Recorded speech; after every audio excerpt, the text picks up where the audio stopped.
day. Let's not have grim faces. Don't have faces that look like you've won a car in a raffle and then you found out it was a Tesla. Now is the day to be joyous, to know that you're standing next to people who will not just fight your corner, but fight the corner for the person that they've never even met, who think they might have a problem and they have to fight the corner for.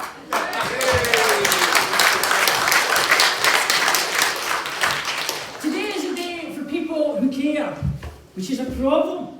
Because caring, I was just discussing this with one of our brilliant speakers, caring is like, and Clara, it's a lot of hard work. You have to really get out your comfort zone. You have to go and meet people. You have to make alliances with people. You have to build bridges with people. And that's a lot harder than just going, fuck it. I don't care. I'm just going to vote reform. That is not what we do. We care, we fight, we stand together, we march together, we chant together, and who knows, we can still change the world. We've done it before, and we can do it again.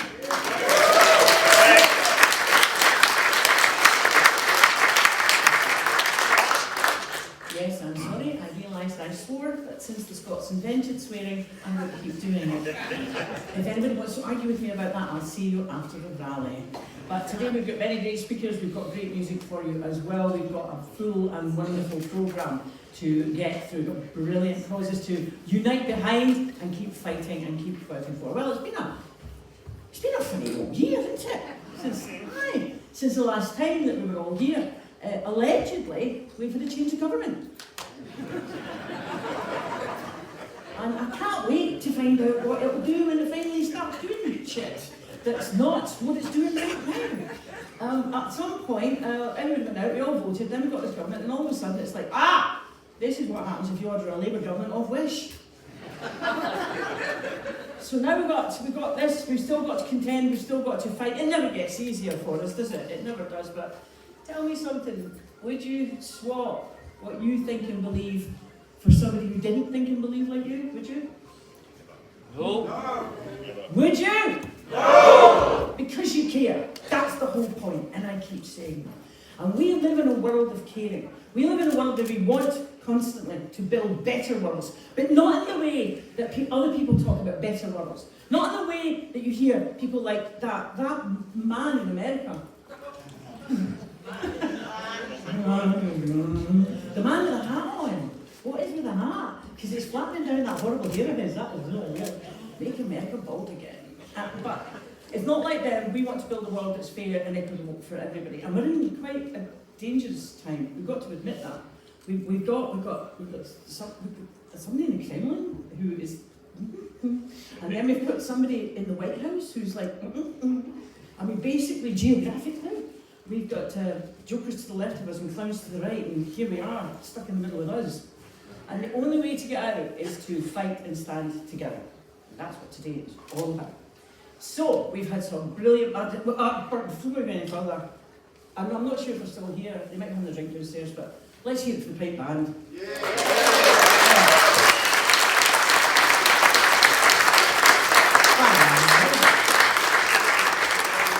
Let's be honest, they struck up a pipe band and said, let's just march right through the Parliament. Yep, we would do that. A brilliant addition always to Mayday, a brilliant addition to our fantastic programme, which I've alluded to today. We have some fantastic music, we have some fantastic speakers, we are going to have a rally to remember and to keep us warm and cosy until next Mayday. So without further ado, I mean, it's a musician, she's a musician that we know and love and have heard.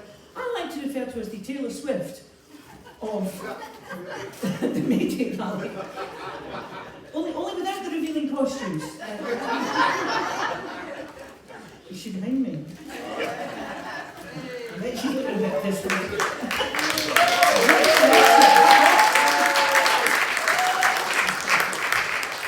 The magic of theatre says she's not allowed to come out until I say her name, right? But now I am going to say her name, and I'm going to shout it loud, and you all want to shout back. Let's hear it for Benny Stone!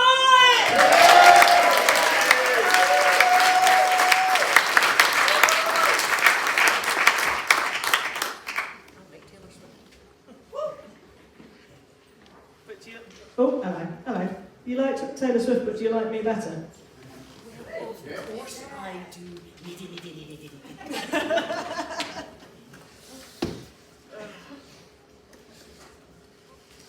Oh, thanks for that, Susan. I needed some of that you were just saying there. Not the Taylor Swift bit. The stuff about coming together and caring. And there's just so much, isn't there, that feels out of our control at the moment. And there's a greater importance to focus on the stuff I think that we can do, and there are lots of things that we can do, and coming here and gathering together is part of that. Lots of you will be familiar, I think, with DPAC, Disabled People Against the Cuts, that have been going for a good 15 odd years now, probably. And there's a new, huge group that's growing all around the UK called Crips Against Cuts. And they're working together, disabled people-led activism to fight the cuts and to put the people who are being impacted centre stage. And there is it's our job to stand beside them, sit beside them, lie down beside them, depending on how many spoons we've got. And there is a big consultation. I'm sure lots of you know.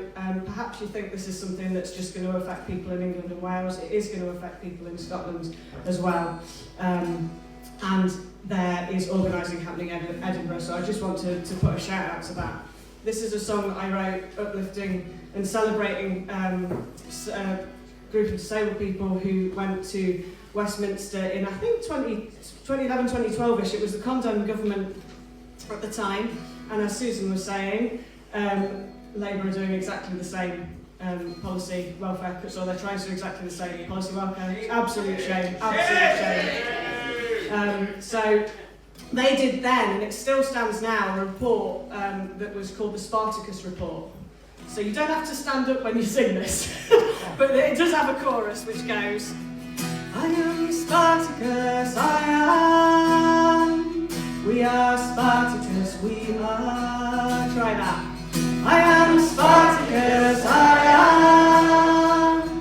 We are Spartacus, we are. That's lovely. So if you find yourself singing another note, that's just how we find harmonies, so please feel free.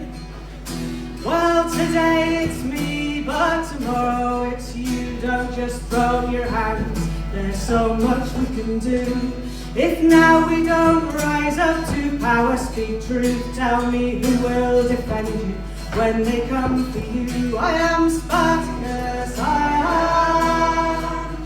We are Spartacus, we are. I am Spartacus, I am. We are Spartacus, we are.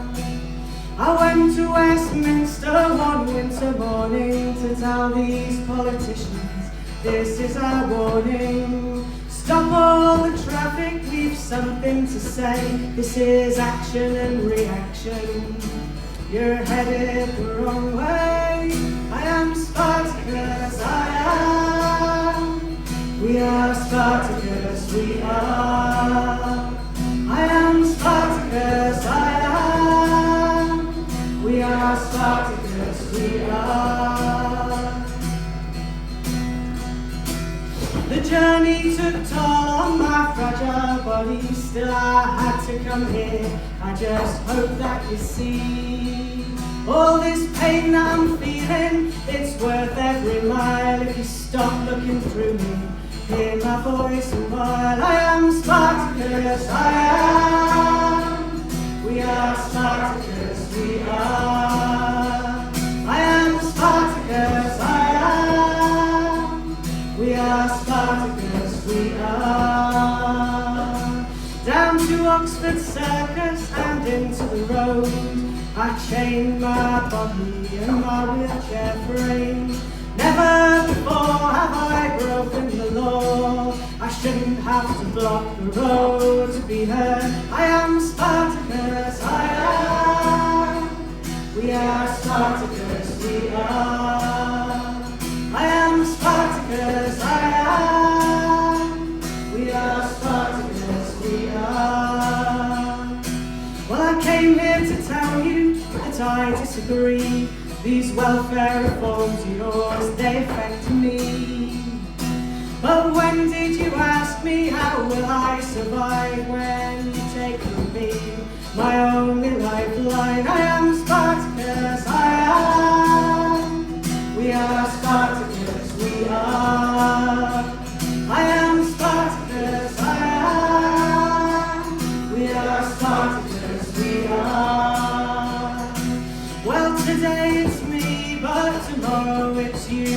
just throw up your hand. There's so much we can do. If now we don't rise up to power, speak truth. Tell me who will defend you when they come for you. I am Spartacus, I am. We are Spartacus, we are. I am Spartacus, I am. We are Spartacus, we are.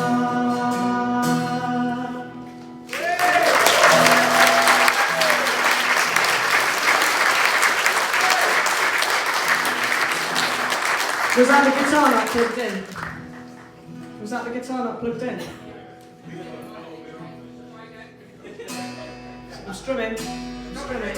Hey, it's the words that matter. Is that better?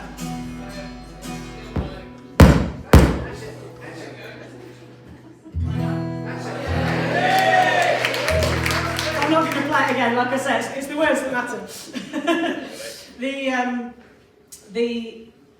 I was trying to think this morning. I think we've all run out of words to speak about what's happening in Palestine and to keep naming Israel as the just outrageous, the outrageous actions that they're doing. I've run out of words. I don't have anything else to say. It's gone so far beyond all of our sense of what could happen. Even those of us that have been involved in supporting Palestine and walking alongside the Palestinians for many years. So we keep singing, we keep shouting, we keep crying, we keep calling a genocide, and we keep telling them to fucking stop it. I'm sure lots of you will have seen the Freedom Flotilla carrying humanitarian aid was bombed by Israeli drones yesterday, just off the coast of Malta in international waters. But you might not have seen that because it's not been covered by the mainstream media. Are you saying it's Freedom of Press Day today? Not a joke. Anyway, so you'll all know the tune of this. This is Bella Ciao. It's the simplest Arabic Bella Ciao that we're going to go for, but let's just have a la la la la la, and then we'll see how our Arabic goes. And I can see some of you speak Arabic. La la la la la. Or do you know what? I'm going to take it up a bit because, in the interests of inclusivity, here we go. La la la la. La la la la. Bella Ciao. Oh, Bella Ciao, Bella Ciao, Bella Ciao, ciao, ciao. La la la la, la la la la, la la la la. So that's an option available to you. If you want to try the Arabic. Ghanil Hurriya, sing freedom. Ghanil Hurriya. Ghanil Hurriya. Sorry, that was a little bit school-like, wasn't it? Ghanil Hurriya. Ghanil Hurriya. Oh, Bella Ciao, Bella Ciao, Bella Ciao, ciao, ciao. Beautiful. For Palestine, Le Palestine. Le Palestine. Let's just carry on with the school feeling. Ghanil Hurriya. Ghanil Hurriya. Le Palestine. Ghanil Hurriya. Ghanil Hurriya. Oh, Bella Ciao, Bella Ciao, Bella Ciao, ciao, ciao. Le Palestine. Ghanil Hurriya. Le Palestine. Ghanil Hurriya. And then the last line, we must end the occupation now. Khalina ninhil ihtilal. That's maybe a bit trickier. Khalina ninhil ihtilal. Ghanil Hurriya. Ghanil Hurriya.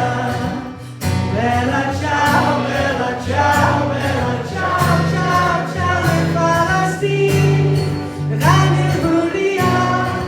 Khalina ninhil ihtilal. Ghanil Hurriya. Ghanil Hurriya. Bella Ciao, Bella Ciao, Bella Ciao, ciao, ciao. Le Palestine. Ghanil Hurriya. Khalina ninhil ihtilal. And then we sing justice. Ghanil Adela. Ghanil Adela. Ghanil Adela. Bella Ciao, Bella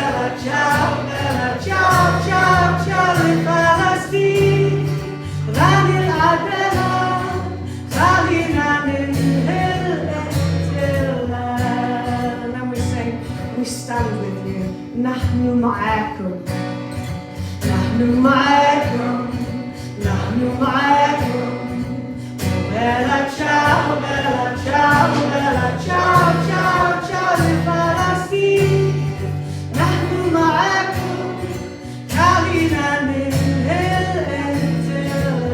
One more last that everybody can join in. La la la la, an Arabic la. La la la la la. La bella ciao, bella ciao, bella ciao, ciao, ciao. La la la la. La la la la. La la la la la la la la.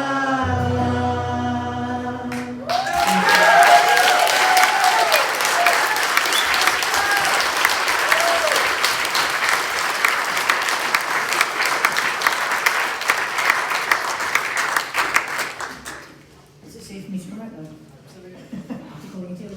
Oh, come on, big round of applause, guys!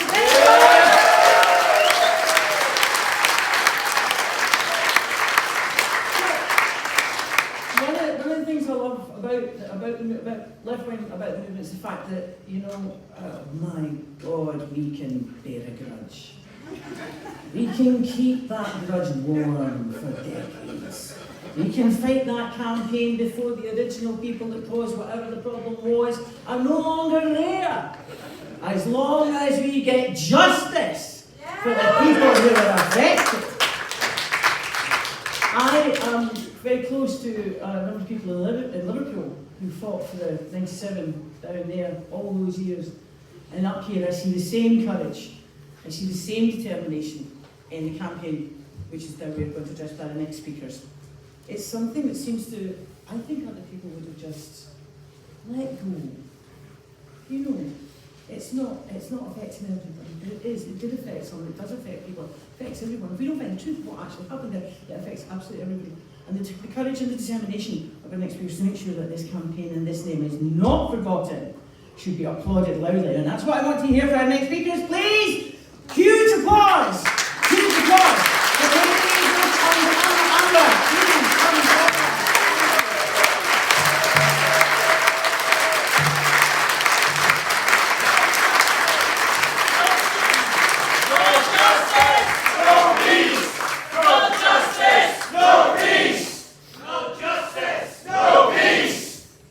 And I thank the organisers for the invite to the Chicken Bio campaign today.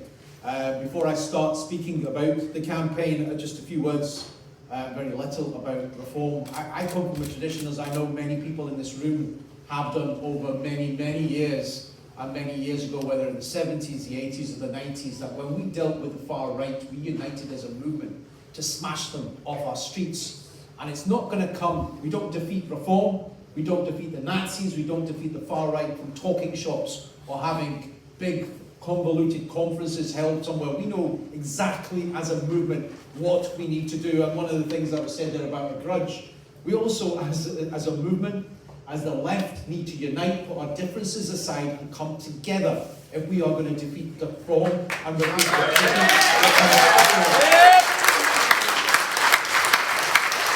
regards to the Chicken Bio campaign, today is the 10th anniversary when Sheku Bayo met his death after being restrained by up to 6 police officers. Sheku was unarmed. He was within 45 seconds of the police arriving. He was face down on the ground, having been pepper sprayed, CS sprayed, backed into the head and body, and he was handcuffed and he was ankle cuffed and leg restraints were applied. His body by the end was covered by up to 24 separate cuts, bruises, lacerations, a fractured rib. And in less than 4 minutes, Sheku had lost consciousness as he struggled for his last breath. For the Bayo family, this was not a death in police custody as everybody describes it, but it was a suspected police killing.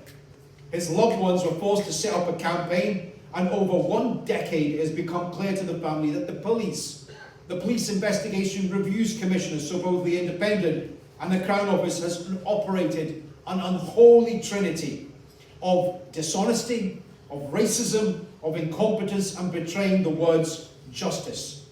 This public inquiry that's taken place over the course of the last 3 years or so is testament to a family who have refused to allow the system to smear and to negate Sheku's right to life. The treatment was compounded by the attacks from the Scottish Police Federation, who remain in a childlike denial about the existence of racism in Scotland today and in policing. The Crown Office, who was supposed to investigate the death of Sheku Bayo, engaged in a deliberate and cynical attempt to escape scrutiny by refusing to allow the public inquiry over the last few months to examine and investigate why the Crown Office did not prosecute the police officers despite the massive existence of evidence. It cannot be right in 2025 that the Crown Office, the most powerful institution in our country, is tasked with protecting us from our guardians of law and order, yet when those guardians of law and order breach the law, break the law, kill us, they are unaccountable. And then the institution that's supposed to investigate them are also found to be unaccountable, not just in Scotland, but also in England, also in Wales, also in Northern Ireland. And now we have the Police Federation, in partnership with Police Scotland, set on a path of destruction for this public inquiry. Let me be clear, this cannot be allowed to happen. The reason they now attack the inquiry is that they claim the judge is biased. They claim that because their own racist practices, their corruption stands exposed by the inquiry, and they know that the inquiry is sabotaged. Then in Scotland, family after family will continue to be denied justice. And we have seen that over the years. We've seen that in the case of Katie Allen, a young woman who took her own life in Pullman. We've seen that in the case of William Lindsay, a 16-year-old boy who took his own life in Pullman just within 72 hours of arriving in Pullman. We've seen that in the case of Emma Colwell, a woman who was murdered some 20 years ago, and that the killer and rapist was given the green light to carry out 22 further rapes until the campaign we fought took some 20 years to deliver justice, and now there's another public inquiry to take place in regards to that. Surjit Singh Chokha, that took, 16 years for a family campaign to get justice, but never any accountability, because we were denied at that stage a public inquiry. The family were denied a public inquiry, and this public inquiry came about because the family refused to compromise on that principle that they wanted an inquiry to take place in public where the institutions would be held to account.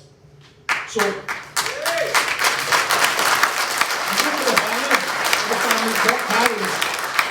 principle is simple. It's not changed. It hasn't changed. In every family campaign, there can be no justice for families if there is no truth.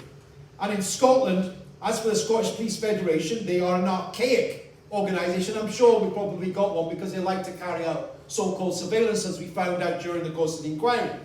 Surveillance of the family, surveillance of my belt, illegal information kept of myself as the family's lawyer. And it's an archaic organisation that is blind to racism, it's blind to sexism, it's blind to misogyny. And for the Bayo family, the Federation are the biggest gang in town.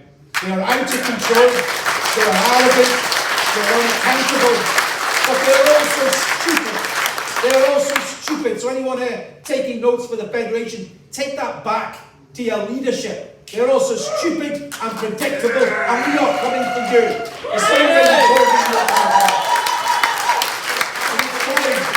It's time that the people of this country realise how they operate in the shadows. How many millions will they spend to defend those who stand accused of breaking their oath to preserve law and order? Whilst the police in the last few weeks have cried crocodile tears at the cost of a public inquiry that cost £27 million. I agree.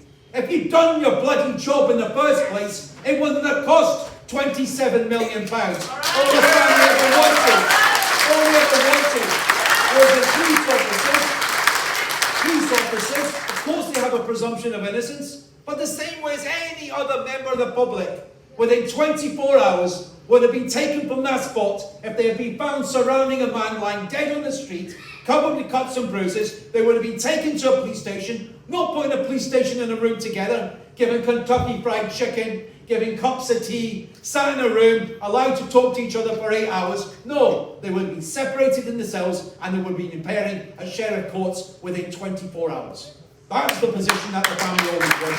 So they didn't need to spend £27 million in a public inquiry. But the question I ask Police Scotland is, when we put in a freedom of information request to the Chief Constable, we said, how much did your lawyers cost?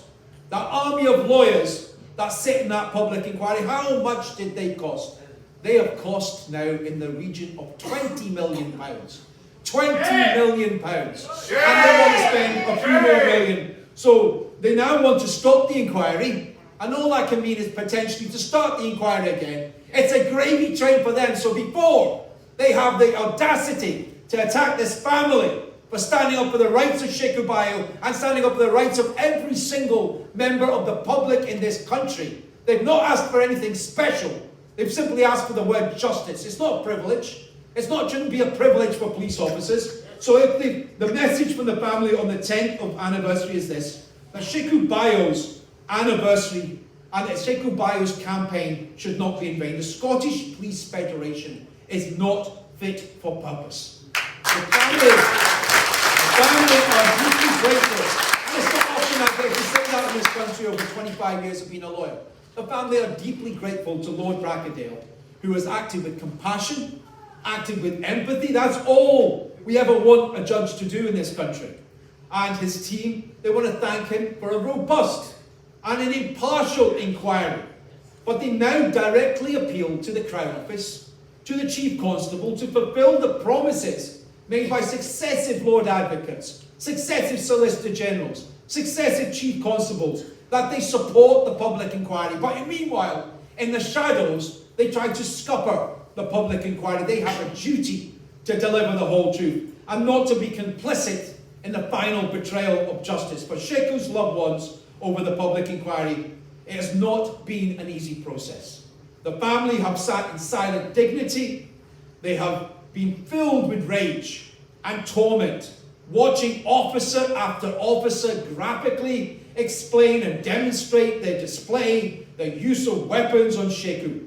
Sadly, not one of those restraining officers turned around when they gave their evidence and took the opportunity to turn to Sheku's mother, to turn to Sheku's sisters, turn to Sheku's other family members who were watching, whether in the courtroom or outside the courtroom, and to offer the family and express their condolence. Never mind remorse for their actions on the 3rd of May 2015. Officers spoke of their terror on meeting Sheku, one of the biggest men that they had ever seen. Sheku was only 5 foot 10 inches. He weighed 12 stone 10 pounds.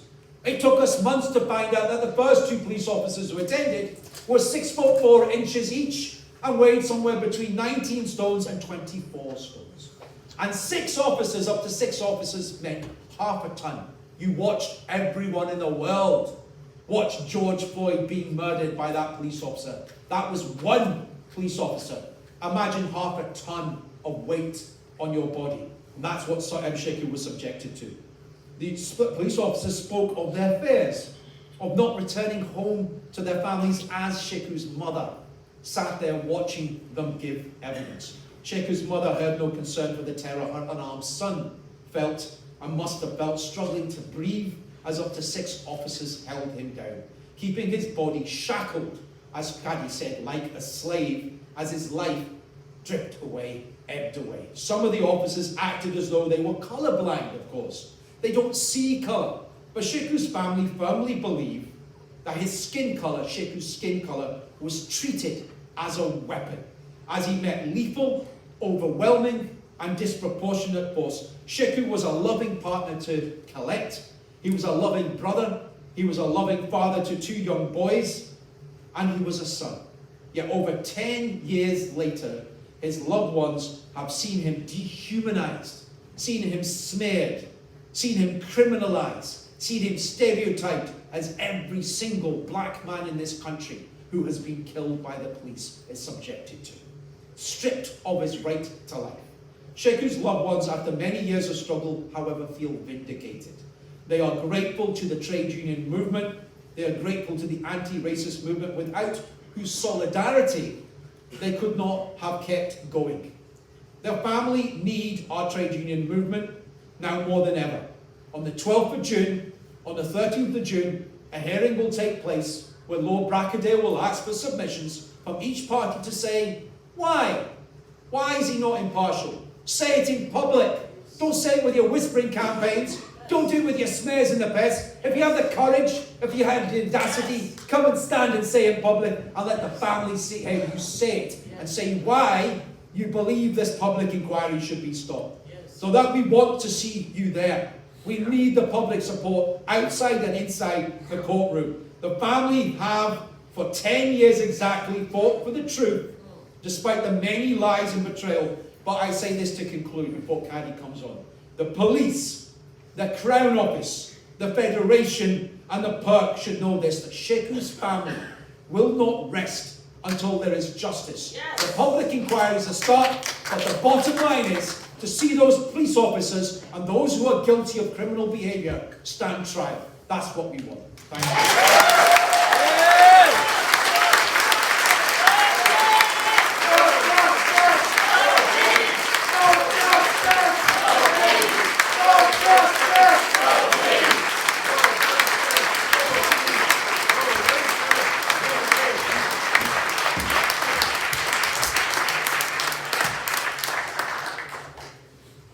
Good afternoon, everyone. My name is Caddy Johnson, and it's an honor to stand before you today as we gather in solidarity on this May Day. Today, we celebrate the strength of the people, the courage of our communities, and the importance of justice. But I'm also here to speak about the life and the tragic death of my dear brother Sheku Bayo. Many of you here today may already know the heart-wrenching story of Sheku Bayo, as our lawyer Ama Anwar has just told you. A young man, a father, a beloved son, a friend who was taken from us far too soon. And exactly 10 years today, when I heard the devastating news of the death of my brother, me and my family's life changed forever. As I speak to you, my heart is heavy with grief, but also filled with gratitude. Grief for my brother that I lost, a father, a son, and a friend, and gratitude for the love and support that you, the trade union, have shown me and my family over the past 10 years. On the 3rd of May 2015, Sheku was taken from us in the most brutal and senseless way. He was restrained by police officers, and when we should have been able to count on the system to protect him, he was instead subject to violence and cruelty. Since then, my family and I have been fighting not just for justice for Sheku, but for the truth to come out, for the system to be held accountable, and for change to happen, so that no other family will endure the same pain and heartbreak that we are going through. The impact of losing Sheku has been unimaginable. Every day we live with the absence of someone we loved deeply, someone who had so much life ahead of him. His children will never know the father. His children have been robbed of their father's love. His mother will never see his son again, and us, his sisters, will never hear his voice, never see his smile, never share the sweet memories that should have been made, that we should have made over the past years. The grief that comes with this loss is something we will carry for the rest of our lives. But through the pain, I am not standing here today alone. I am standing here with all of you. I am standing here with the support of the trade union here in Edinburgh and beyond. From the beginning, you have stood by us. From the very beginning, when our lawyer Ama Anwar took me to the very first meeting, you promised never to give up the fight for justice, and you have stood by my side ever since. For the marches, to the petitions, from the protests, to the heartfelt messages of solidarity, you have made it clear that you will not let Sheku's death be forgotten. But his story becomes part of a larger conversation about the need for change in our society. Your support has meant everything to us. When we felt lost, when we felt like we were fighting an uphill battle against an unjust system, you were there. When I didn't know where to turn, you gave me strength. You have been the voice that has echoed our call for justice. And because of you, the world has heard Sheku's name, and his story has become a rallying cry for all of us who are committed to fighting for fairer, more just society, and for that, my family and I are entirely grateful. I know my brother will not just be a statistics. He will not be just a case that will be forgotten about, because he was loved, he mattered, and that is why we will never stop fighting for him. Sheku has died, but his name will never die. To everyone here today, thank you for standing with us. Thank you for showing my family that we are not alone. Your support has given us the strength to keep going. And it is with you standing by my side that we will continue to fight until the truth is prevailed. We will keep going, not just for Sheku, but for all of us, for a better, more just, and more equal society. Thank you so much.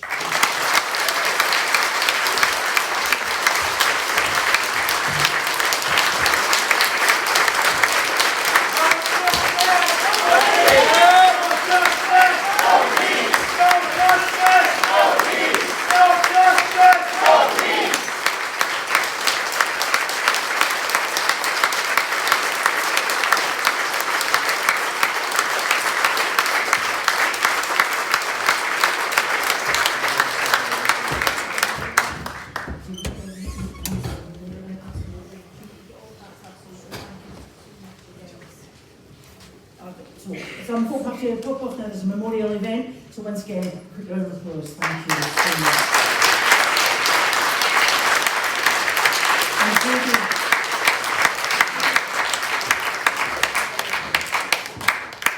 Take all our love back to your family for us. Thank you so much. That's a bit more than nice. I'll give you that. Thanks. I can see how old you are in the audience by getting that joke. More than wise joke. Thank you once again, and they're going off to a memorial. £27 million in lawyers' fees. Who thinks they studied the wrong subject at uni? So I can't get away with this. This year I'll be 66, and so I'll get a pension. Yeah, take that, your pension stealing bastards. But weirdly enough, when they're paying out compensation or they want to pay the bin men in Birmingham for there's not enough money, but when the state wants to defend itself, fuck it, can find the money down the back of the couch somewhere. So there's always pennies for that. So our next fantastic musician reminds me very much let me just think now, sort of like the only one in a boy band that actually had any talent, do you know what I mean? And then he broke it up, and then he went on, he had a fabulous solo career because he's incredibly talented and he's a brilliant musician, and he's just generally an all-round good guy. So let's hear it for Callum Baird. Let's go Lions!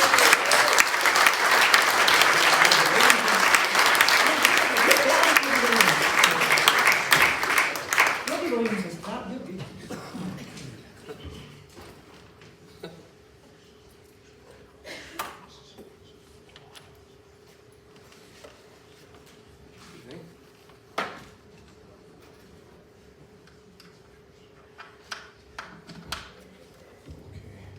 Hello.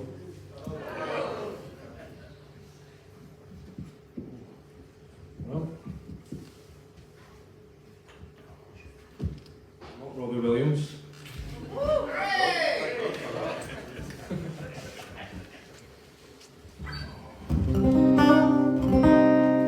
I'm going to do you a few songs this afternoon. Have you enjoyed May Day so far?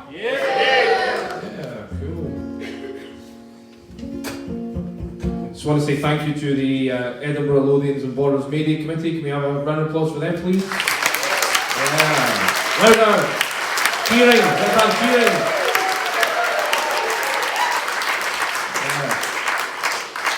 These marches and rallies are difficult to organise every year and take a lot of meandering and navigating of the council's changing laws and regulations and so on and so on. So thank you to them for putting this all on and having us here. This song, first song I'm going to do for you is by somebody called Victor Hara. Do you know Victor Hara? Yeah, cool. Majority of you in the room? Yeah, that sounds a bit like it, I suppose.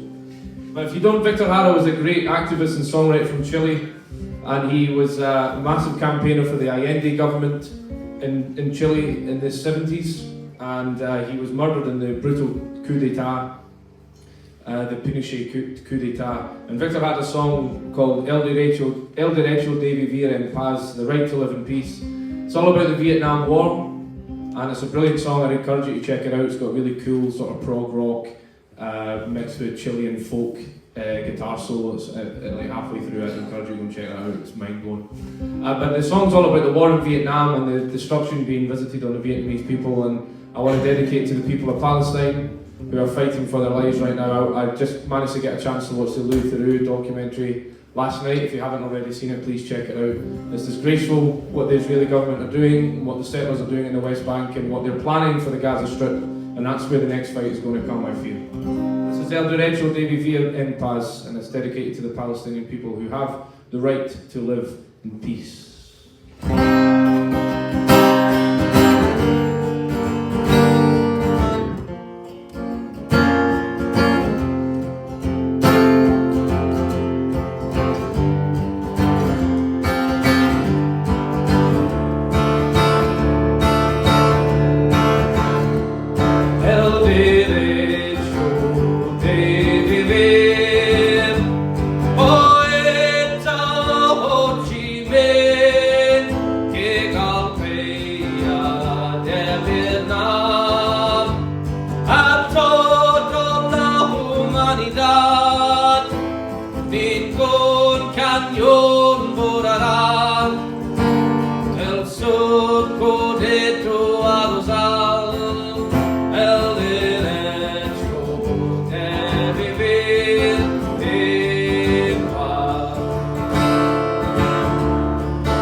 You better get that.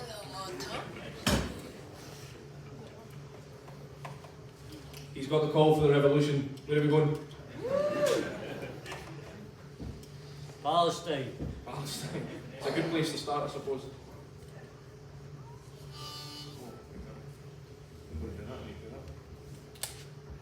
Alright. I'm going to do you one more song just now, folks. And then I'll hand you back over to Susan and the rest of our wonderful speakers. I know we haven't heard from them, but can we have a round of applause for our speakers, please? I know at least two of you spent all week at the STUC, so thanks for coming along here and speaking again to us all.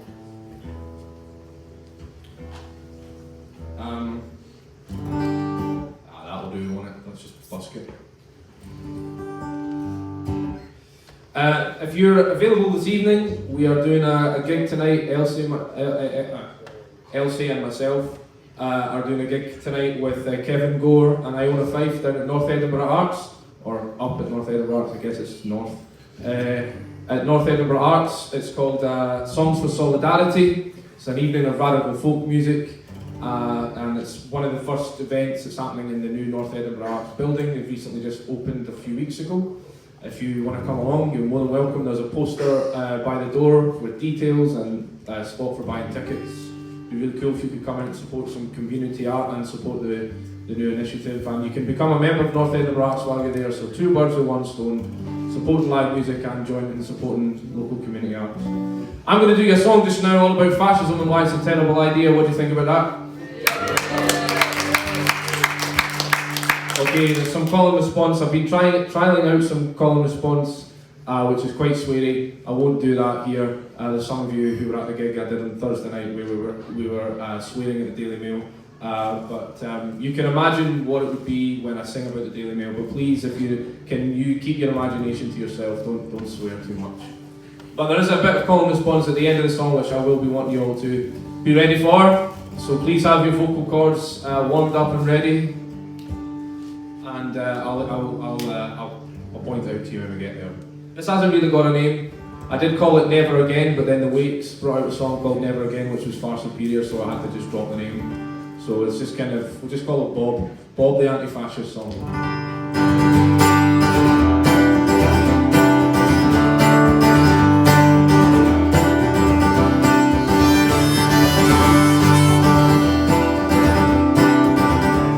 Come all you knuckle draggers, all angry and white.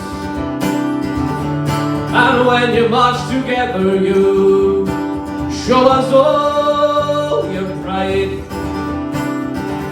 Say this nation is great and you'll never be a slave. But beneath your brash hostility is so damn naive. There's a crisis in housing and a crisis in health. But you ignore those parasites living in their palaces of wealth. You Asians, Europeans, Africans, and Jews, and anyone else who's more vulnerable than you.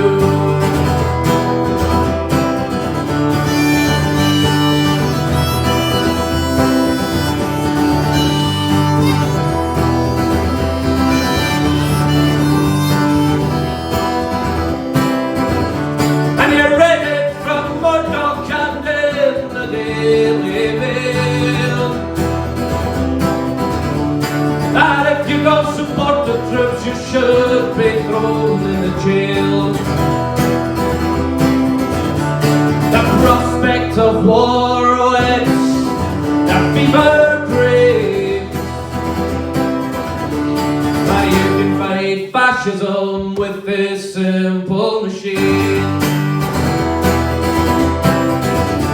And just because you wear a suit squared up with a Union Jack tie, that don't mean that your words are any less overnight. You you belong in the dustbin of history. And you're nothing but a bourgeois racist to me.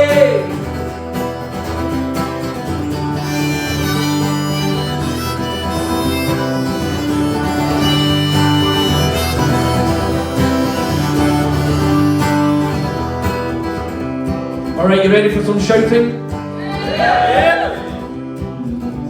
Are you ready for some shouting? Yeah. You ready for some shouting? Yeah. That's better. I'm going to sing. Fascists will never get any respect from me, and you all shout back, or me! It's quite easy. Probably the easiest thing you'll do today after putting on your shoes to come outside. Probably easier than that. I still can't tie my shoelaces. I needed Susan to do it before I came out here.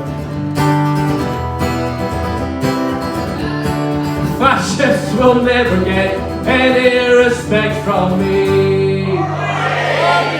Wow, that was a little bit sort of like patchy. We can do better. I'm never going to get any respect from Susan again. Oh, fascists will never get any respect from me. One more time, I think. Oh, fascists will never get any respect from me.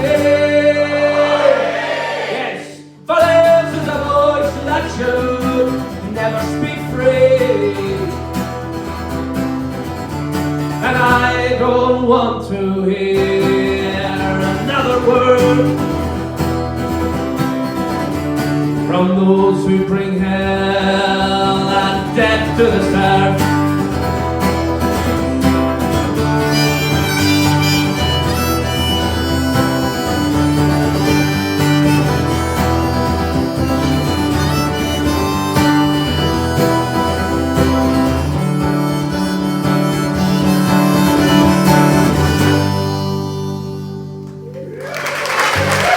Thank you very much, comrades. Thank you. Thank you. If you want to hear more of that and some swinging at the Daily Mail, come along to Songs for Solidarity tonight. There's a poster at the door there. There's one on the steps on the way up to check it out. Thank you very much to Edinburgh May Day for having us. Thank you to the sound. I didn't get your name, but thanks to the sound guy at the top. Can I have a round of applause for him, please? Thank you. Cheers. I'll give it back to Susan. Thank you. He's got a tune as well. He's got a tune. What am I, agent? Get on with it. Tell them. There's a tune as well. I am touring. I am. With enthusiasm. I wasn't expected to do this. I'm going on tour. I'm going down to England. If you have any friends in England, please let them know. Talk to me about it. I don't want to take up any more time. Thank you. Cheers.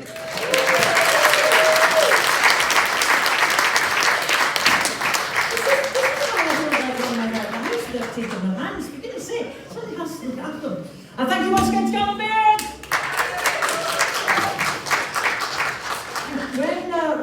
When I was growing up, we had to care about communities and countries and the threat of nuclear bombs. We thought that's what would wipe us out, but now of course we realise we have a whole new dimension of fear to cope with. It could be the planet could go because we could just burn it to the ground. But there are people fighting, there are people trying to make sure that we will survive. And there are times when you wonder if we actually should, but we should. And so our next speaker will be a We've got a fabulous speaker for you. Please give a huge round of applause from Unite the Union, Clara Pelia, climate activist from Tibet, UK.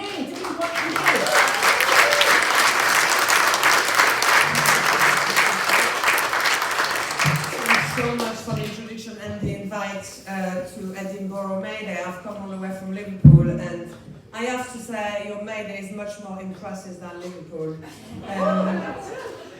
Friends and comrades, we do live in dangerous times, facing so many horrors and injustices.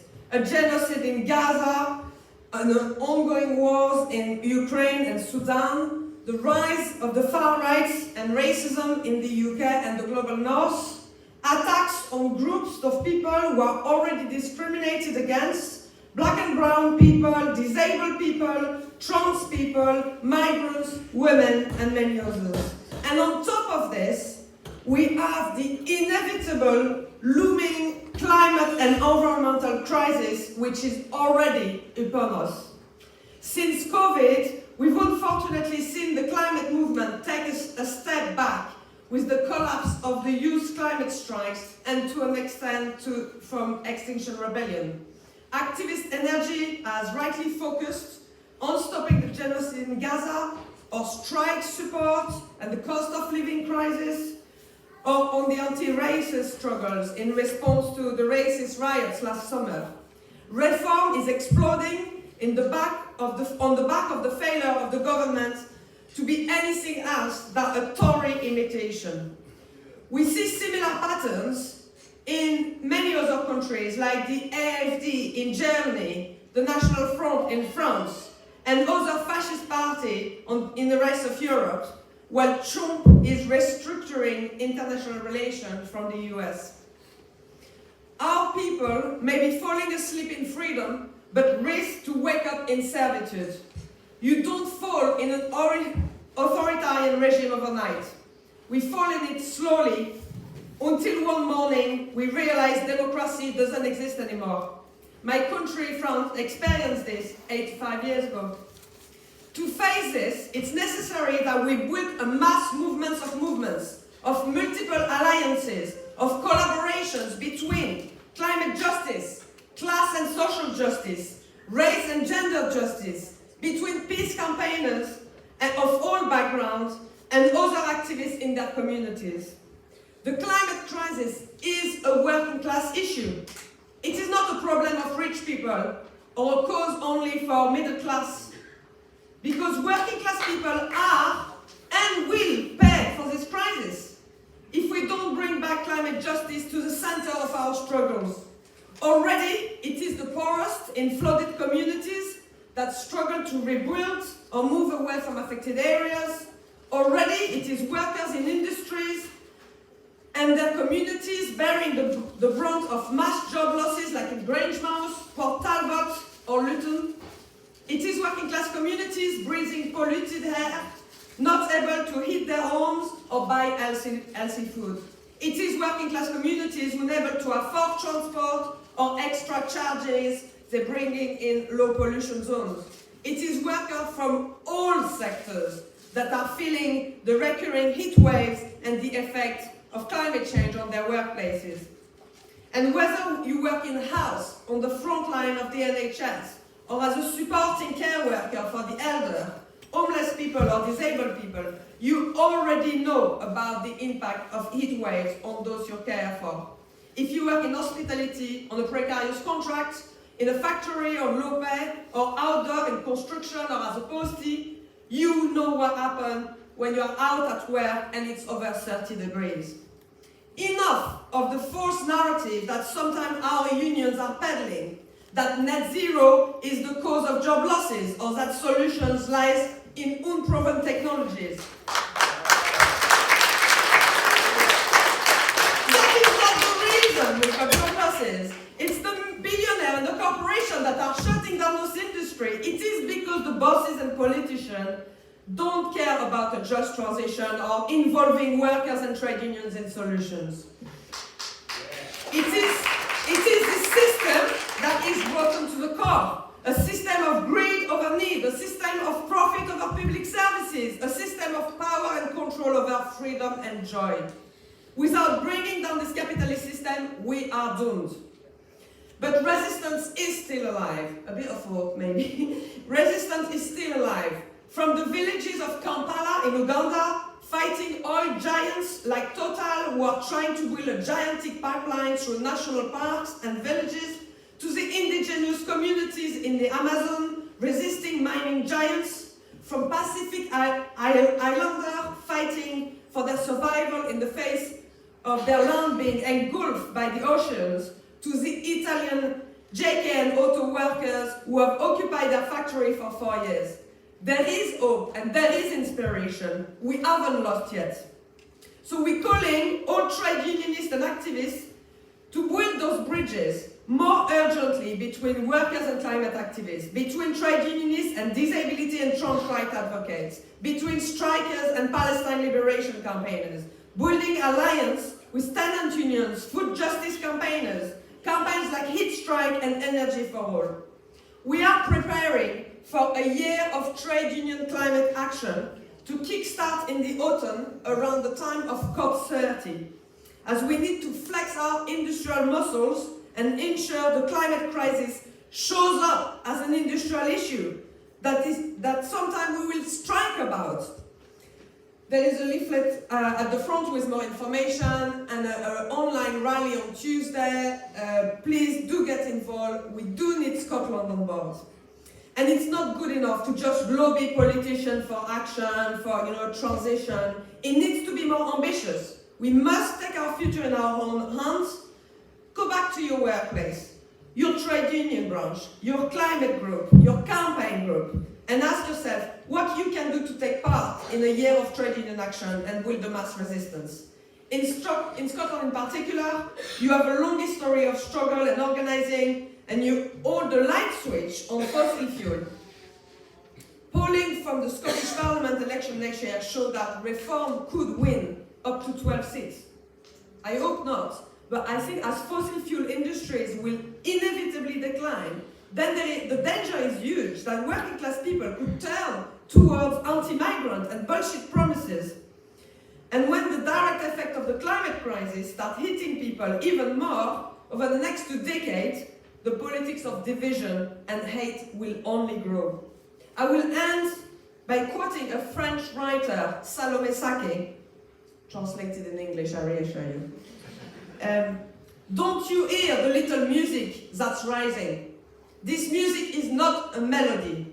It is the deafening sound of an alarm bell. We are at this pivotal moment where we can still react. We can still make noise. We can still bring to light verified facts to tear apart the threatening obscurantism. We can still say loud and clear that we do not want that world. We can still use our rights as long as we have them.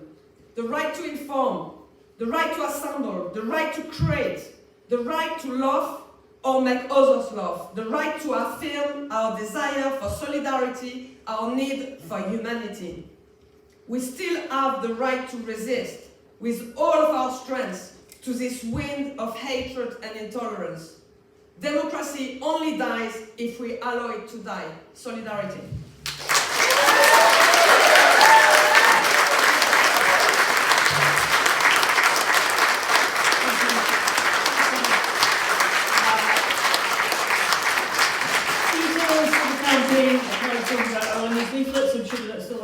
You pick them up, you get to know, and become an activist, which is the hardest thing to do sometimes, but it's not just recycling, it's therefore, I don't know how old Clara is. Clara, how old are you, darling?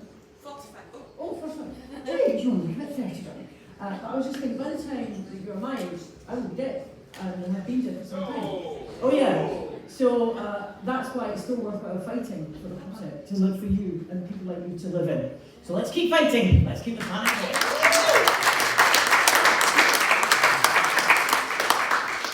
But there is a challenge closer to home and much more immediate. And our next speaker is from the Gaza Genocide Committee. So please, a huge, huge warm solidarity welcome, please, for Adam Alexander.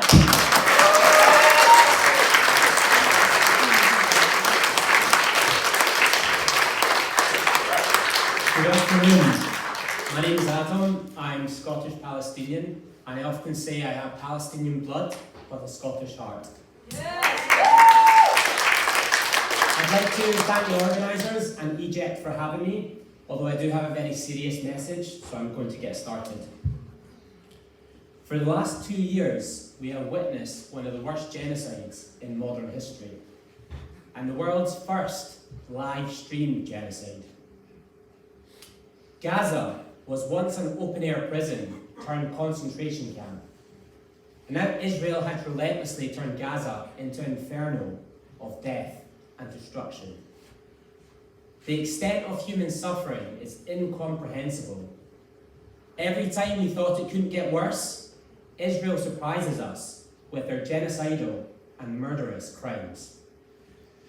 The Lancet Journal estimates over 200,000 Palestinian deaths, and according to the United Nations, over 100 children die every day. 100 children dead every day.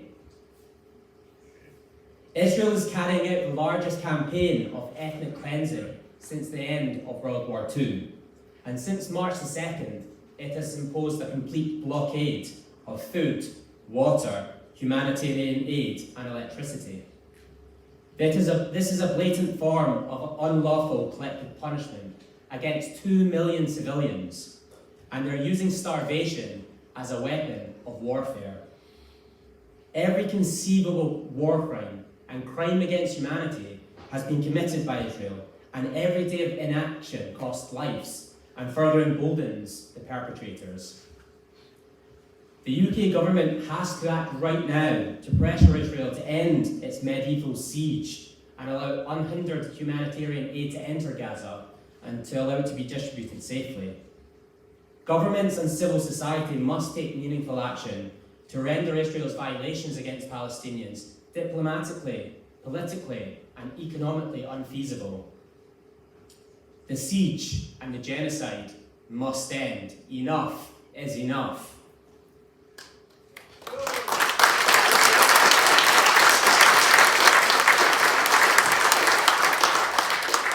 Throughout history, civil society has been a driving force for social change. There have been countless examples of workers and unions in Scotland and across the world taking collective action against injustice and oppression.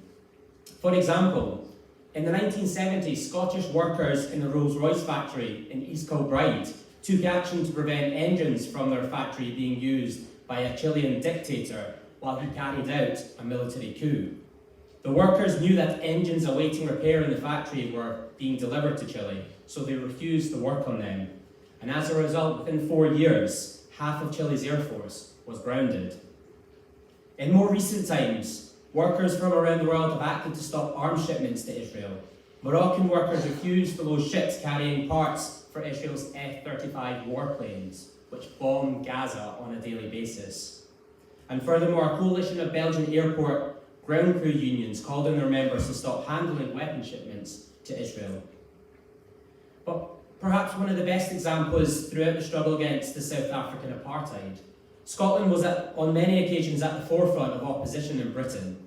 Glasgow became the first out of 9 cities to grant the freedom of city to Nelson Mandela while he was still in prison. And Glasgow renamed St George's Place, the home of the South African consulate, to Nelson Mandela Place. And the statue of Nelson Mandela in Glasgow celebrates the history of Scotland's connection to the anti-apartheid struggle. Scotland's trade unions also played a distinguished role in the anti-apartheid movement and advocated for the boycott of South African goods. And throughout the 60s to the 80s, more than 100 local authorities, including many here in Scotland, boycotted South African goods from their offices and schools. And some went further to end pension fund investments from companies with South African ties and banning South African sports teams from our playing fields. So it has been done before and it can be done again. Yes.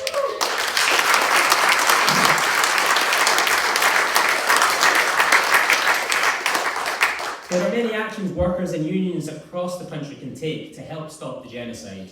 Join your local trade union branch and organise workplace actions in support of Gaza.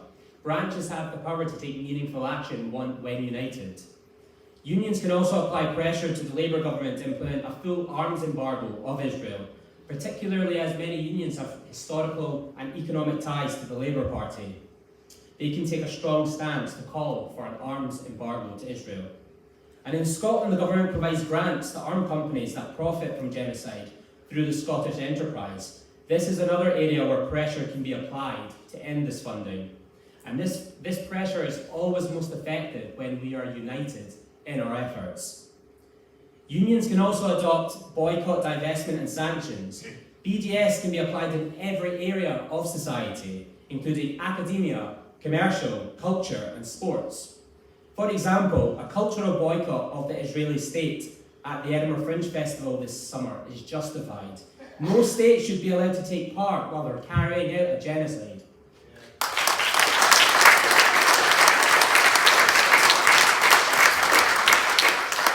BDS can help isolate the apartheid state of Israel.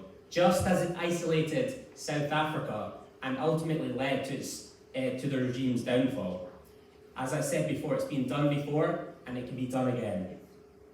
The small things that we do matter. Our actions matter. Our voices matter. Collectively, we can make a difference. We just need perseverance and determination. Long-term consistency will always be greater than short-term intensity.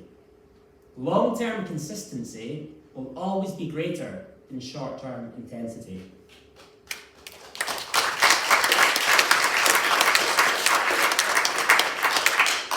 The genocide in Gaza is the greatest crime of the century. Do we want to live in a world where the killing of children is normalised? No. I said, do we want to live in a world where the killing of children is normalised? No. Do we want to live in a world where ethnic cleansing is normalised? No. Do we want to live in a world where genocide is normalised? No. Enough is enough. Enough is enough. Enough is enough. None of us are free until we are all free. And as Nelson Mandela once rightly said, we know too well that our freedom is incomplete without the freedom of the Palestinians.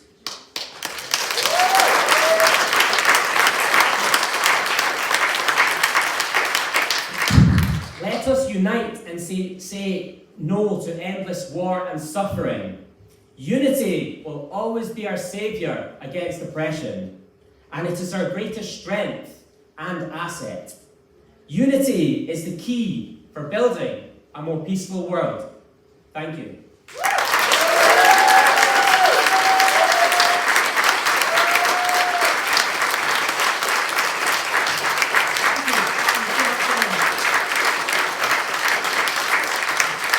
Kindly remembered it as well, that's the famous phrase, the workers united Shall never be will defeated. never be defeated. Let's try that one more time, the workers united Will never be defeated. That's what we need to keep remembering. I know it's hard, I know it's tough, and the world just seems like a cold, frightening place. But if you stick together, for one thing, you get the body heat from the person next to you. So that's good. Our next speaker came along, our next singer, our next musician came along, joined us a few years ago, and I'm delighted to see her back again. So please, huge round of applause and cheering!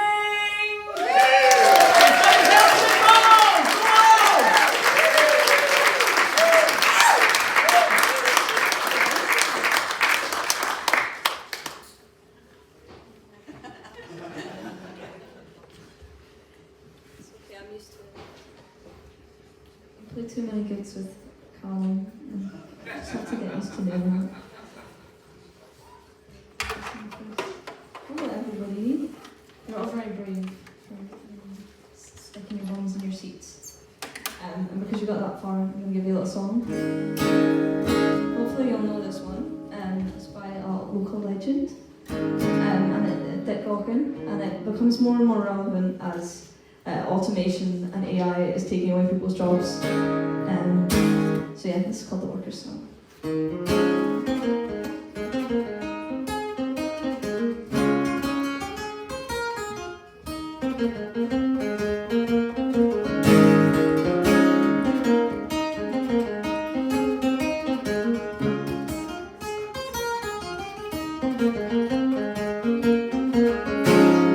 Come, all you workers who toil night and day by hand and by brain to earn your pay for centuries long past, for no more than your bread, bled for your countries and counted your dead in the shipyards and mills and the factories and mines. We've often been told to keep up with the times, but our skills are not needed, and they streamline the job by slight rule and stopwatch. Our pride they have robbed. I burn when the sky darkens and the prospect is war. Who's given a gun and then pushed to the fore and expected to die for the land of their birth, though they've never owned one handful of air.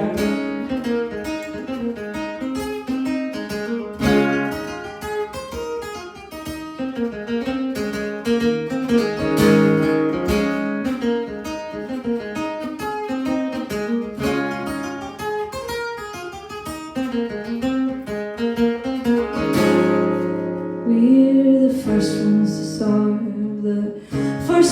They die, the first ones in line for that pie in the sky, and we're always the last when the cream is shared out for the workers working, when a fat cat's about, aye, and all these things that worker has done, from tilling the fields to carrying the gun. We've been yoked to the plough since time first began, and always expected to carry the can.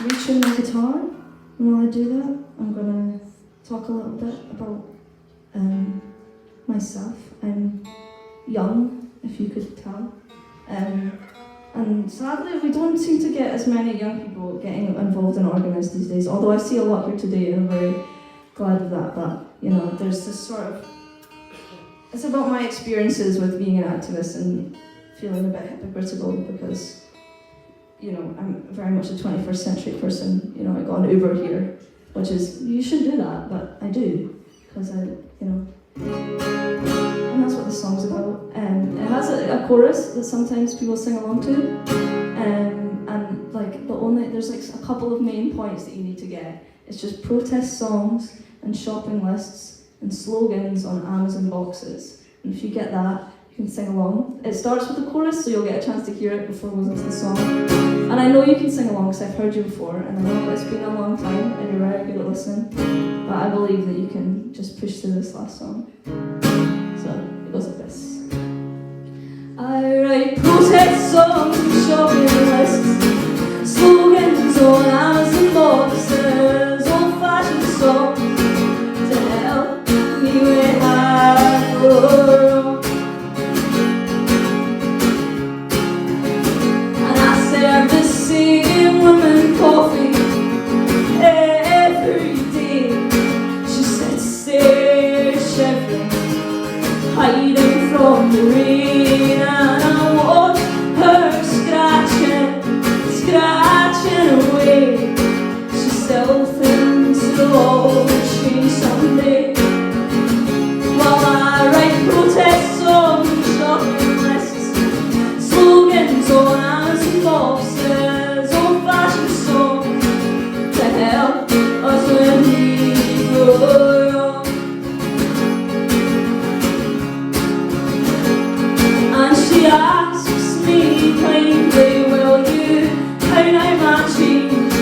She's not sure it's worth anything these days, so I fight her loneliness on minimum wage with a latte and a polite.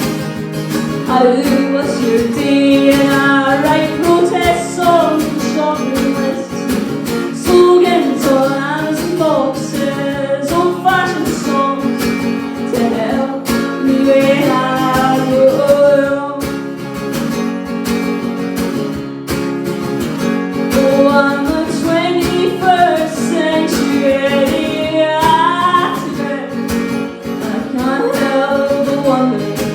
how much I miss. I never feel like I am doing enough for the people, the planet, or the country that I love. I just write protest songs and shopping lists, slogans on Amazon boxes,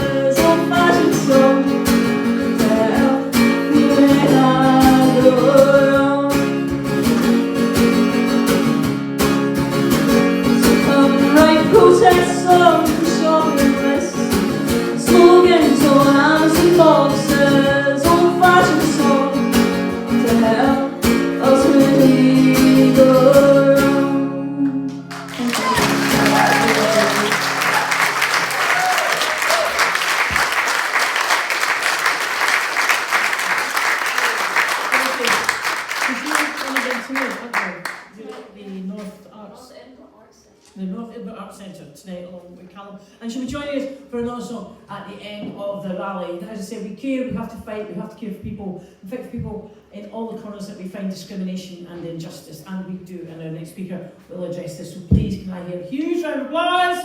Cheering, let's go! From Stand-up Creation,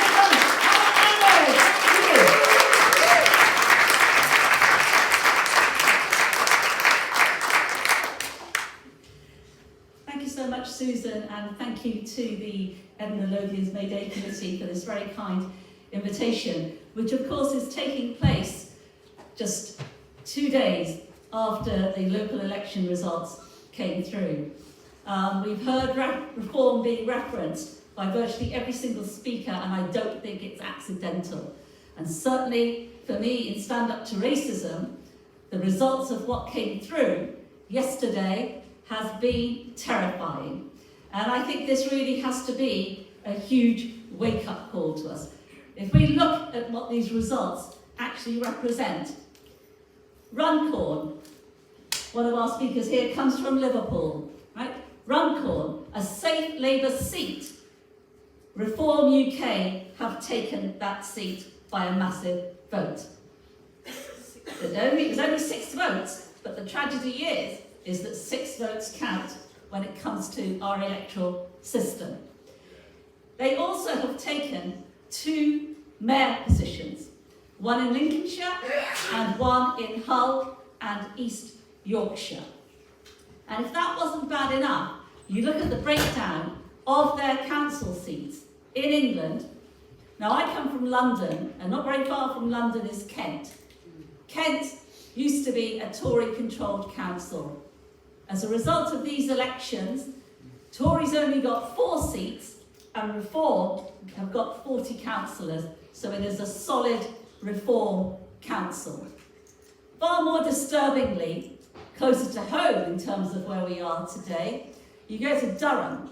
Durham, again, a working class area where Labour dominated the council. The results there, Labour have 4 seats versus Reform having 65 councillors. A solid Reform council. Even more disturbingly, and this I remember myself from my youth, Easington, a mining area that was significant for its resistance, particularly in the 1984-85 strike, an area that has again been solidly Labour. Labour's vote went down to 500 and Reform UK got 1,800 votes, becoming the council of that area. These figures are absolutely petrifying. Now, the BBC did a poll, and I know that there are all kinds of problems with the way that polls can be conducted, but it was very interesting. They said that if a general election was held on the basis of this turnout and these votes, this would be the national share of the vote. Greens would have 11% of the vote, Tories 15%, Liberal Democrats 17%, Labour 20%, and the party that would come out on top would be Reform at 30%. According to that prediction, the combined votes of Reform and the Tories would be 45%. Now, I don't know about you, but when you consider that we are less than a year away from last year's general election that saw the discredited, disgusting Tory party swept from power and Labour come to power on a huge mandate, these results are seismic and extraordinary indeed, and there should be shame in the political parties that represent us for allowing this state of affairs to come about. Of course,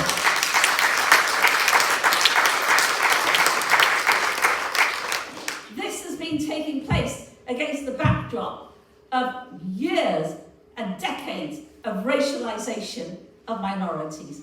Racialisation of a narrative that constantly says that migrants are wrong, immigration is wrong, constantly going on about illegal immigrants, as if somehow people who are so desperate that they have no choice but to leave where they live but to try and get somewhere else to a place of safety, as if somehow these people are the problem, as if somehow these people are the reasons why there aren't enough GP surgeries, there aren't enough hospitals, there aren't enough schools. I'll tell you why there aren't enough school places, why there aren't enough GP surgeries, why there aren't enough hospitals. Is because of the likes of Nigel Farage, who is a millionaire stockbroker, and all his friends inside of Reform, who are billionaires, and make no mistake, the policies of Reform, they want to introduce an insurance-based system for the health service, in other words, to do away with our National Health Service.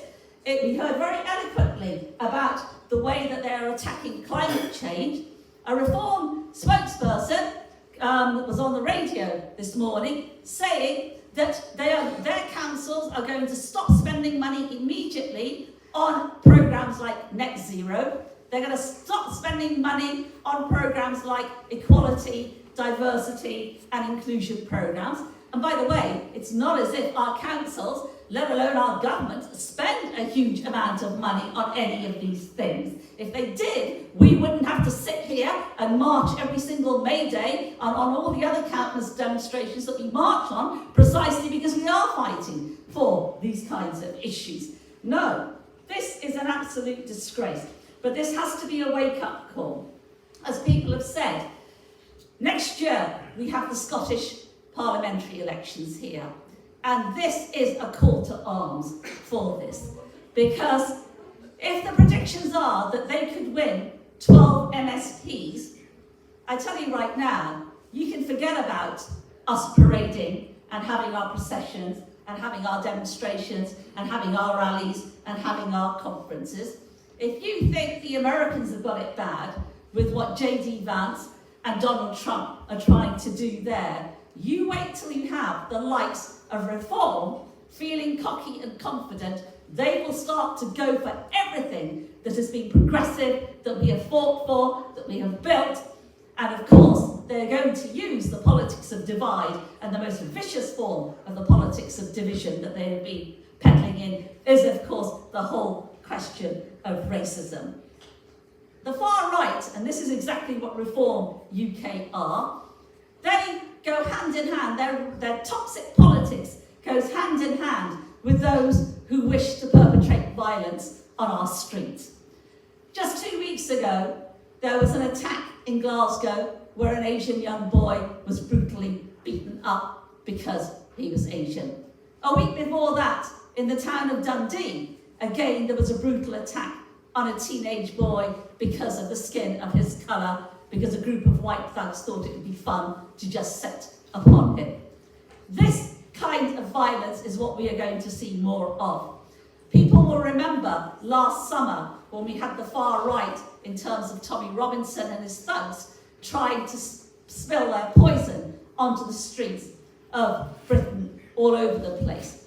We remember when they targeted asylum centres. We remember when they targeted hotels housing refugees. We remember when they targeted solicitors' offices that help refugee and migrant communities. And we saw the results of what that could mean. When we saw virtual pogroms taking place, where they attacked mosques, where they burnt down mosques, where they attacked community centres, and again, just 2 weeks ago, in Watford, outside of London, a Muslim cemetery was desecrated in over 44 graves being desecrated. That's the largest single desecration of graves that has taken place in British history. This is what is on offer with Reform in the election results that they have achieved. And that's why we in Stand Up to Racism say no. I went leafleting in Glenrothes when Reform was standing in a local by-election there.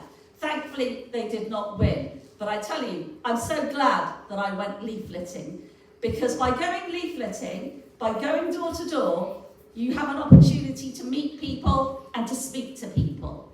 And those who can be taken in a misguided fashion by Reform, it means that you have an opportunity to have a conversation with them. It means you have an opportunity to have a discussion and a debate and hopefully begin to change their mind. If we don't do things like this, we are not going to be in a position to challenge and try to suppress the vote for reform, particularly next year, because not only do we have the Scottish elections, we also, of course, have council elections right the way across England and Wales in all the big cities. And this is the reason why, in Stand Up to Racism, we have taken that challenge of a call to arms. And at the end of this month, on the 31st of May, there has been a summit that has been organised by Stand Up to Racism, backed by the STUC and all the trade union organisations, backed by the Scottish Refugee Council and Positive Action in Housing. This is a summit which is a call to arms. We are going to have speakers such as Hamza Yousaf, we're going to have Ross Foyer of the STUC, we are going to have Neil Mackay of the Herald. There are going to be panels on how culture can be used to resist the far right, on how the trade union movement can be used to resist the far right, and so on and so forth. We have to get people together and use this as a call to arms to prepare now for the battles and the activity that we have to do in the countdown to Holyrood 2026. We can't wait until we get to 2026 to start doing this. The preparations, the battle for this has to start right now. Now, one of the things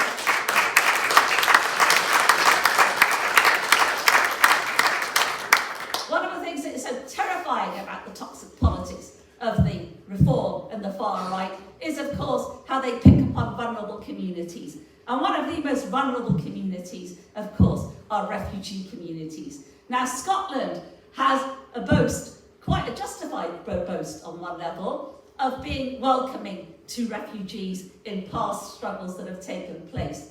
Well, if those past struggles are not to be betrayed, it means we have got a job to do in the next 12 months to prevent reform from making an electoral breakthrough here.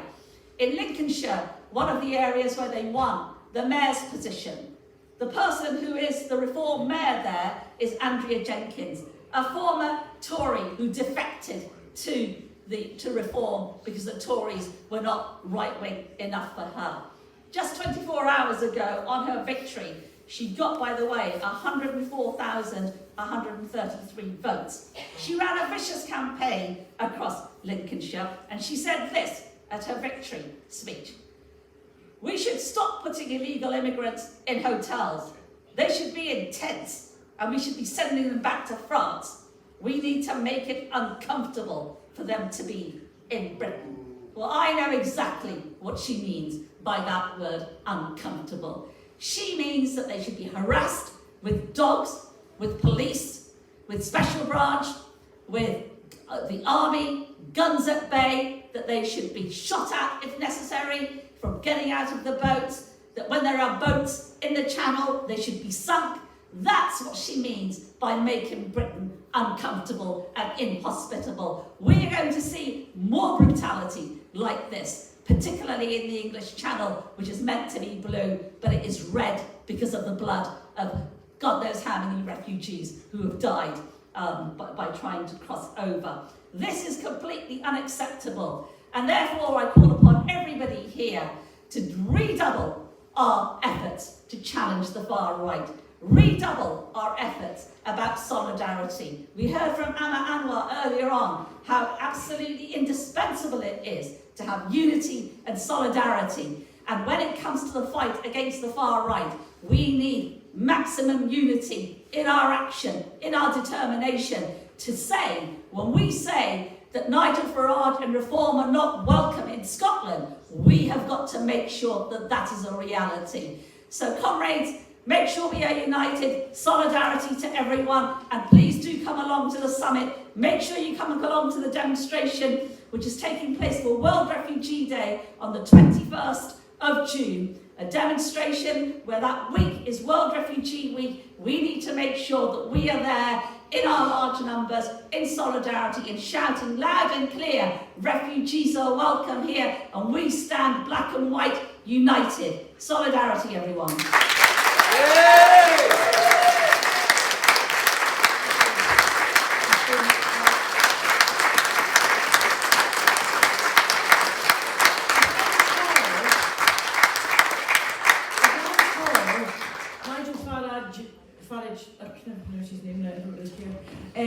came to Edinburgh once, didn't they? And they did.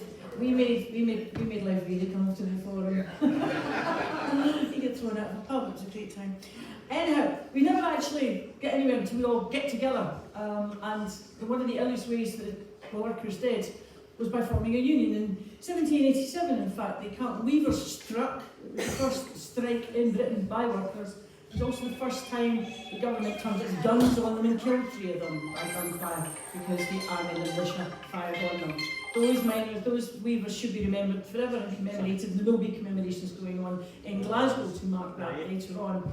But unions are powerful, that's what it means. Unions matter, no matter what happens. A union will be a bulwark against what's coming at you if you're in the workplace. If you know young people going into the workplace, make them join a union, find a union, and get them in that union, because that is the only thing that will protect you against the owners when they decide that they want to cut back on salaries and pay and stuff like that. You owe your employer your labour, but not your loyalty. They have to work to get that. And it's a union that will protect you, not them. And so that's why I'm delighted to introduce our next speaker, the STUC Deputy General Secretary, Linda Somerville.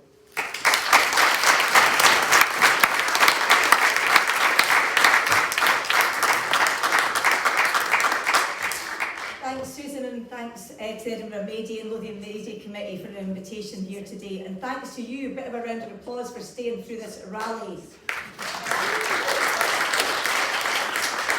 Comrades, it's an absolute honour to speak here today on our movement's May Day rally. International Workers' Day is first and foremost about us. It's about workers, our families and our communities. It's a celebration of the endeavour of working class people and what trade unions and campaigners across the labour movement have achieved as a progressive force for good in society. Across the world this weekend, people will gather to celebrate working class history and the victories that we have won. Even in the most difficult times, with some people facing hunger, persecution and violence, they will build collective strength, uniting with trade unions at home and abroad to seek solidarity in their time of struggle. And Scottish trade unions have a proud history of international solidarity. As always, the STUC stands firm with those who now more than ever need the support of the labour movement. This week alone, we have heard from hundreds of trade unionists across Scotland and listened to the stories of struggles that workers are facing across the globe. At our annual Congress in Dundee, we heard from the Cuban ambassador about the resilience and resistance of the Cuban people still fighting the savage US blockade. And we debated the urgent need for peace for the people of Ukraine and Russia. And we stood firmly with the Palestinian people. And let me be clear, no act of terror can justify the genocide against the Palestinians that we have seen perpetrated by the State of Israel. And comrades, we will not forget the shameful failure of this Labour government to call out that genocide. Yeah.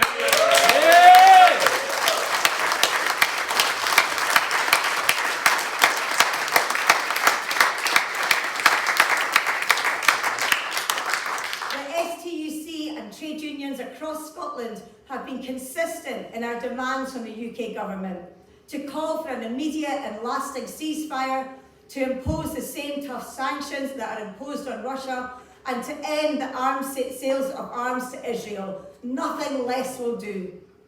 Across the globe, we've witnessed a broad political shift to the right.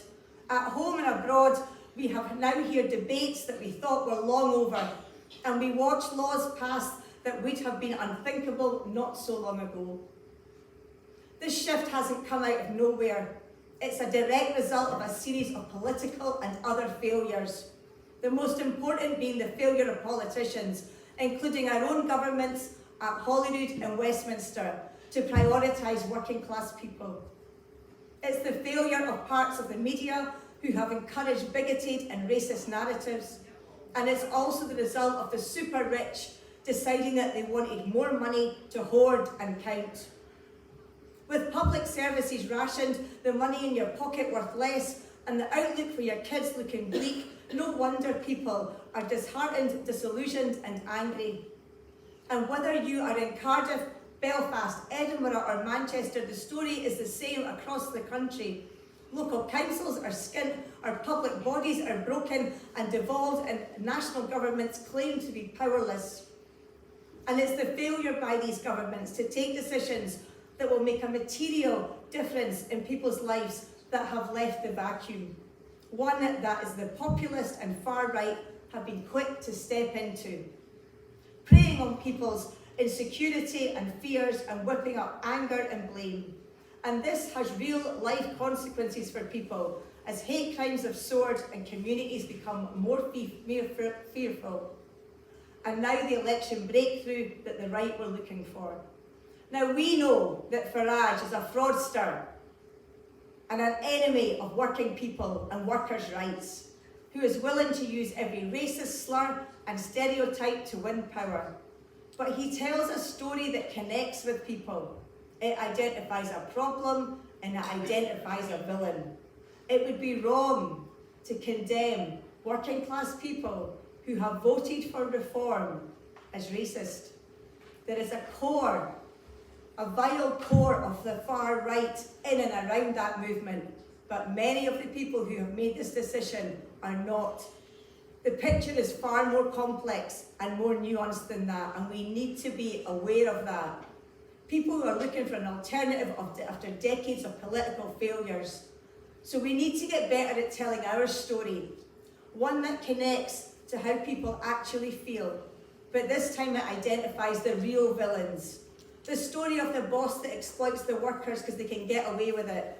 The hedge fund gamblers that destabilise our economy and distort our politics. The energy companies that make record profits during the cost of living crisis. The big care homes that hide their profits offshore.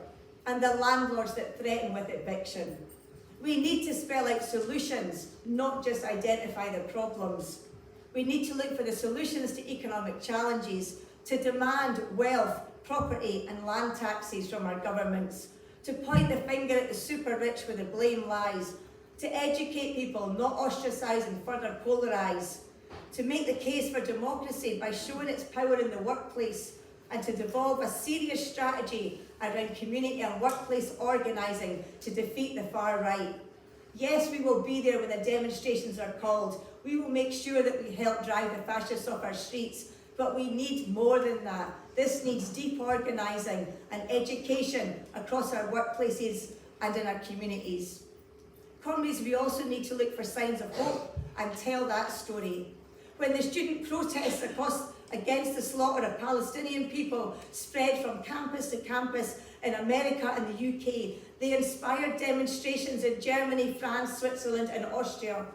And when people came out and swept the streets, brought food to their neighbours and literally rebuilt the walls last summer after the racist riots. When tens of thousands rallied across the UK to stand with their migrant neighbours.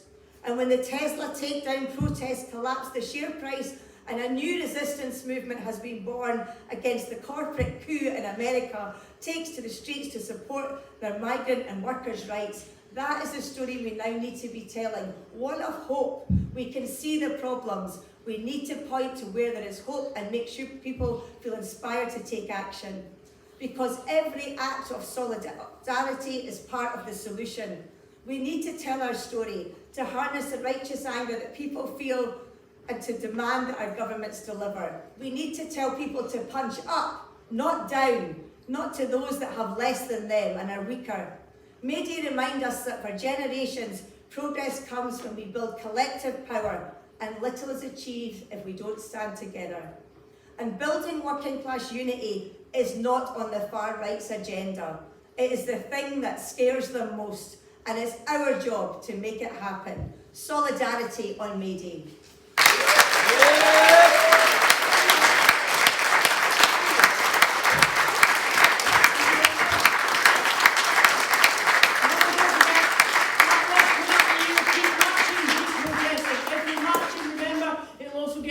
Up on your Fitbit, so it'll also keep you fitter. Who said socialism is all about being grim? Let's have one final song from our fabulous musician you heard earlier on this afternoon. Let's go welcome everyone else, McDonald!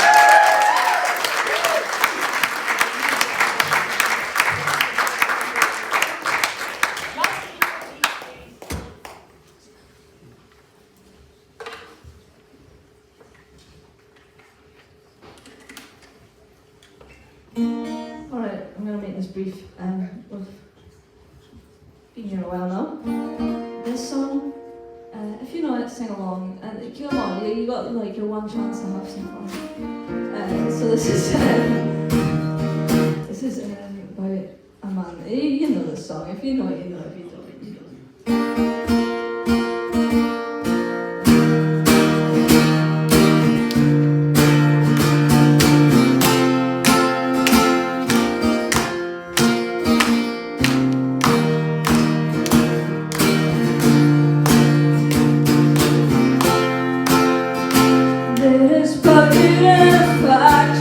Powder in the land, powder in the hand of the worker, and it all amounts to nothing if together we don't stand. There's power in union. Now the lessons of the past were all learned with workers' blood, the mistakes of the bosses we must pay for. From the cities and the farmlands, the trenches full of mud, war has always been the bottom way, sir. The union forever defending our rights, down with the black leg of workers unite, with our brothers and our sisters from many far off lands. There is power in union. For the morning, the day realize brutality beyond us walls will not defeat us. But who will defend the workers who cannot organize? And the bosses send their lackeys out to cheat us. Money speaks for money, the devil for his own. Who comes to speak for the skin and the bone? What a comfort to the widow, a light to the child. There is power in union, the union forever defending our rights. Down with the black leg of workers unite, with our brothers and our sisters together we will stand. There is power in the union. Union forever defending our rights, down with the black leg of workers unite, with our brothers and our sisters and all our sons too. There's power in union, there's power in union. Thank you. Enjoy the rest of the meeting.